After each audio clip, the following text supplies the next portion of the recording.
একাদশ শ্রেণীতে নতুন একটা জিনিস তোমাদের অ্যাড হয়েছে সিলেবাসে, সেটা হলো কতকগুলো গোত্রের শনাক্তকরণ বৈশিষ্ট্য। তার মধ্যে একটি গোত্র হচ্ছে সোলানেসি। সোলানেসি গোত্রের উদ্ভিদ তোমরা নাম শুনেছো। উদ্ভিদগুলো কয়েকটা উদ্ভিদের নাম বলি: আলু, বেগুন, কাকমাছি, এটা হচ্ছে বন বেগুন, এটাও হয়তো সোলানেসি গোত্রের উদ্ভিদ।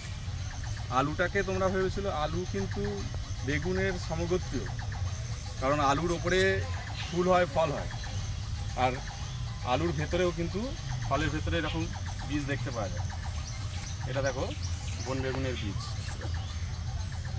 আর এছাড়াও যে বেগুন আছে, বেগুনের বিজ্ঞানসম্মত নাম সোলেনাম মেলাঞ্জনা, আলু হচ্ছে সোলেনাম টিউবারসাম, দুটি সোলানেসি গোত্রের উদ্ভিদ। আর একটা উদ্ভিদ আছে তার নাম কাকমাছি।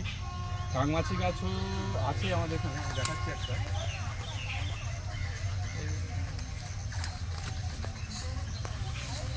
এটা হচ্ছে কাকমাছি গাছ, এই যে এইটা কাকমাছি গাছের, এ দেখো কাকমাছি গাছের ফলটা দেখো, এই যে কাকমাছি গাছের ফল। কাকমাছি গাছে কিন্তু